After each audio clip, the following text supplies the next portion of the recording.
ان مسائل کو جان لینے کے بعد رسول اکرم صلی اللہ علیہ وآلہ وسلم کے وضو کا طریقہ اور اس کے لیے آپ علیہ الصلوۃ والسلام کے صحابہ کے انداز آپ نے کہا ہے. سنن نسائی کی حدیث ہے توضؤوا بسم اللہ، بسم اللہ پڑھیے. اور ہم اتنا ہی پڑھیں گے بسم اللہ. کیوں؟ ہم شریعت کے تابع ہیں. جتنے ورڈ جتنے الفاظ ملے ہیں، جتنا میٹیریل ڈلا ہے ہم نہیں جانتے. معیار اور مقدار آسمان سے آئی ہے، رسول اللہ صلی اللہ علیہ وسلم کی زبان سے آئی ہے. جہاں پوری ہے پوری پڑھیں گے. 113 سورتوں میں پوری بسم اللہ ہے، پوری پڑھی جائے گی. شروع میں ایک سورت کے درمیان میں جا کے ہے بسم اللہ ہم پڑھیں گے. ایک سورت کے شروع میں بسم اللہ ہے ہی نہیں، ہم بالکل نہیں پڑھیں گے. جہاں ادھوری ہے ادھوری پڑھیں گے. اور ادھوری جانور کو ذبح کرتے ہوئے بسم اللہ ہی. یہاں آپ کو کبھی کوئی نہیں کہے گا کہ بسم اللہ الرحمن الرحیم پڑھیں. وضو کرنے سے پہلے بھی رسول اللہ صلی اللہ علیہ وسلم نے اسی طرح کہا توضؤوا بسم اللہ. بھائی کہیں گے حرج کیا پوری پڑھنے میں؟ ہم کہیں گے جو حرج وہاں تکبیر کہنے میں، مجھے کیا پتا، اللہ اور اس کے محبوب نے دی اتنی ہے، جہاں جتنی ملے گی اتنی.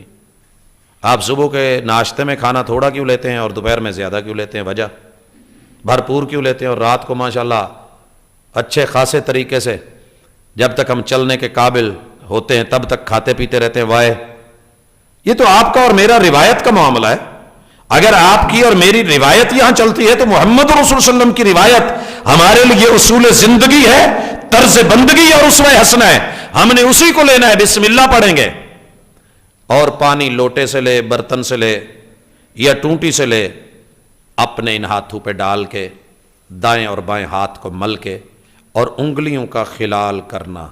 یہ خلال سنت ہے محمد رسول اللہ صلی اللہ علیہ وسلم کی. قرآن مجید کی آیت سے سورہ مائدہ کی. ہم ہاتھ دھوئیں گے. ہاتھ دھونے کے بعد کلی کرنے کے دو طریقے. ابن عباس کی روایت صحیح بخاری کے اندر رسول کریم علیہ الصلوۃ والسلام نے، اور اسی طریقے سے سیدنا علی المرتضیٰ سیدنا عثمان رضی اللہ تعالیٰ عنہ جو وضو سکھایا گیا، پہلے وہ طریقے لیں جو عموماً روٹین میں چلتا ہے. ایک چلو سے پانی لیا، منہ میں کلی کی اور مزمزہ کیا، اس کو گھمایا. بعض لوگ انگلیاں پھیرتے ہیں. انگلیاں پھیرنے کی ضرورت اس لیے نہیں کہ اگر مسواک پہلے کی ہوئی ہو، جو سنت بھی ہے، اور آپ نے کہا لولا ان اشق علی امتی لامرتهم بالسواک عند کل صلاۃ. ایک روایت میں عند کل وضو، ہر وضو کے ساتھ، ہر نماز کے ساتھ میں حکم دیتا اگر امت پہ مشقت نہ سمجھتا تو مزمزہ، منہ میں پانی لے کے گھمانا اور پھر کلی کر دینا اس پانی کو، پھر دوسری دفعہ، پھر تیسری دفعہ. ایک بار بھی ہو سکتا ہے، دو بار بھی ہو سکتا ہے، 3 بار بھی ہو سکتا ہے، 3 سے زیادہ بار نہیں. پھر ناک میں الگ سے پانی لینا، چڑھانا، استنشاق چڑھا دینا، استنثار جھاڑنا، یہ کرنا، یہ بھی رسول اللہ صلی اللہ علیہ وسلم کی طرف سے. لیکن اس کا دوسرا طریقہ جو کہ پہلے سے زیادہ خوبصورت ہے، تھوڑا مشکل ہے ابتدا میں لیکن بڑا اچھا ہے. چلو میں پانی لیں. صحیح بخاری، علامہ ابن عباس رضی اللہ تعالیٰ عنہ حبر الامہ یوں پانی لے کے تھوڑا منہ میں لے کے منہ بند کر دیں گے. جب منہ بند ہو گیا، اب سانس کا مجرا اور راستہ ناک سے ہے، اور کوئی راستہ ہے ہی نہیں. جب آپ باقی حصے کو اوپر ناک کی طرف لے کے جائیں گے، منہ نیچے سے بند ہے، آٹومیٹکلی پانی ہوا کی وجہ سے کیوں ہو کے اوپر کو چڑھے گا اور خیشوم تک جائے گا. جب یہاں تک پانی پہنچے گا تو یہ پہنچانا بھی سنت ہے. روزے کے علاوہ اس میں مبالغہ کرنا اور خیشوم تک اوپر پانی چڑھانا، یہ صحت کے لیے بھی معلوم نہیں کتنی بیماریوں سے نجات دیتا ہے. اور اس کا ٹیسٹ پتہ کیسا ہوتا ہے؟ جب ہم نہاتے تھے چھوٹے ہوتے ہوئے، ڈبکی لگتی تھی، پانی اوپر کو چڑھ جاتا تھا، وہ جو کیفیت پیدا ہوتی تھی وہ ہر وضو کے ساتھ جب آپ میں پیدا ہو جائے تو ان گنت لا تعداد بیماریوں سے. مجھے یہ زندگی کا تجربہ ہے کہ یہ چیز بندے کو فلو سے بچاتی ہے. نہ بھی بچائے تو سنت ہے اور حکم ہے، ہم اسے کریں گے. اور پھر دونوں طریقوں میں سے کون سا طریقہ آپ اختیار کرنا چاہتے ہیں آپ کے لیے، یہ بھی ہے وہ بھی ہے. لا مشاہۃ فی الاصطلاحات اذا فہم المعنی والافعال لا تعارض فیہا. افعال اگر مختلف اوقات میں مختلف طریقے سے ثابت ہوں تو ان میں تعارض نہیں ہوتا ہے. کوئی یہ مت کہے کہ وہ کیوں ہے اور یہ کیوں ہے، وہ ایک موقع پہ ہے، یہ دوسرے موقع پہ ہے. اور دونوں طریقے محمد رسول اللہ صلی اللہ علیہ وسلم سے صحابہ نے صحیح سند کے ساتھ بیان کیے ہیں. پھر احکام کے اندر اگلا مرحلہ اپنے چہرے کو واش کرنا، اور چہرہ جہاں جہاں ہمارے بالوں کا یہ سرکل چل رہا ہے اس کے ساتھ کان پٹیوں سے لے کے اس کو 1 بار 2 بار یا 3 بار جتنی ضرورت ہو واش کرنا. اور پھر رسول اللہ صلی اللہ علیہ وسلم کی سنت یہ ہے کہ داڑھی کا باقاعدہ خلال کرنا. کچھ لوگوں کو میں نے دیکھا ہے ٹونٹیوں کے نیچے دے کے دھو رہے ہوتے ہیں. اتنے مبالغے بھی بہرحال رسول اللہ صلی اللہ علیہ وسلم کی پریکٹیکل لائف سے ہمیں ملے نہیں ملے تو بہرحال سنت ہے خلال کرنا. جب یہ کر لیا ہے تو دائیں بازو کو دھونا پانی چلو میں لے کے یا ٹونٹی کے نیچے پانی کا ضیاع کیے بغیر نارمل کنڈیشن میں. اور خصوصاً اپنے جو دائیں بائیں پڑوسی ہوتے ہیں نا وضو کرتے ہوئے ان کا خصوصی خیال رکھا کریں. ہم نے پوری ٹونٹی کھولی ہوتی ہے تو ہم آل نال نہیں ہیں یہاں. ہم سائے کا خیال وضو کرتے ہوئے بھی ہوگا، اپنی جس سیٹ پہ ہیں وہاں بھی رہتے ہوئے دایاں بازو 1 بار 2 بار یا 3 بار اسے دھویا جائے گا. اور اسی طریقے سے بایاں کوہنیوں تلک الی المرافق. پھر سر کا مسح رسول اکرم صلی اللہ علیہ وسلم سے 2 طریقے.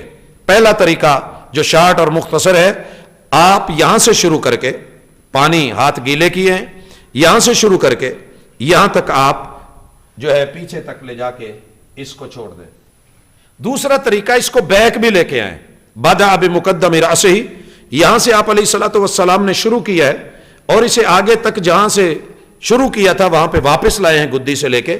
اور یہ 2 طریقے آپ علیہ الصلوۃ والسلام سے. اور تیسرا جب آپ نے پگڑی پہنی ہوئی ہے تو اس وقت اس حصے کو ایسے کر کے باقی کا اوپر پگڑی پہ مسح کر لینا. یہ بھی مصنف ابن ابی شیبہ محمد رسول اللہ صلی اللہ علیہ وسلم سے اس چیز کا ثبوت ہمارے پاس ہے. اب نئے سرے سے ہاتھ گیلے نہیں کیے جائیں گے. الاذنان من الراس، یہ سر کا حصہ ہے. اب یہ انگلی کا ہمارے ہاں عموماً عادت ہے ایسے کیا نہیں. انگلی اندر یہ اسلام کی نفاست کی ایسی دلیل ہے جو مجھے دنیا کے 230 ملکوں میں 3064 لب و لہجوں میں نہیں ملی کہ انگلی کان کے اندر باریک باریک حصوں میں بھی جا کے دن میں 5 مرتبہ اسلام کی نفاست اور طہارت کے اوپر ایسی عظیم دلیل ہے. اور انگوٹھے کے ساتھ پیچھے سے نیچے سے اس کو اوپر لے جانا یہ رسول اللہ صلی اللہ علیہ وسلم سے ثابت ہے. مگر یہ گردن پہ ہاتھ پھیرنے والی روایت رسول اللہ صلی اللہ علیہ وسلم سے صحیح نہیں ملی. اگر ملتی تو ہم یقیناً کرتے، لیکن چونکہ جو آپ سے صحیح ملا نہیں وہ ہم کرنے والے نہیں. پیچھے وعید کھڑی ہے. اور وعید کیا ہے؟ وعید کیا ہے؟ میں وضو تمہیں کر کے دکھا رہا ہوں. پہلے میں پاؤں کی طرف آ جاؤں اس کو دھونے اور مسح کرنے کے ساتھ. اگر آپ نے جرابیں نہیں پہنی ہوئی، جرابیں نہیں پہنی ہوئی، پاؤں کو دھویا جائے گا الی الکعبین. پہلے دایاں پاؤں 1 بار 2 بار یا 3 بار. اور خصوصاً ایڑیوں کا خیال رکھا جائے گا کیونکہ رسول اللہ صلی اللہ علیہ وسلم نے کہا ہے ویل للاعقاب من النار. بندہ نماز پڑھنے کے لیے وضو کر رہا ہے لیکن خشک رہ گئی ہیں، اللہ نے اس حصے کو جلانا ہے. بڑی وارننگ دی گئی ہے. کیوں؟ یہ میرا رب بہتر جانتا ہے. محبوب نے کہا ہم نے مان لیا ہے. اور پھر بایاں وہ بھی اسی طریقے سے ٹخنوں تلک اور انگلیوں کے درمیان جو ہے وہ خلال کیا جائے گا. آپ کا وضو مکمل ہے اور بعد میں جو اس کی دعائیں وہ پڑھی جائیں گی.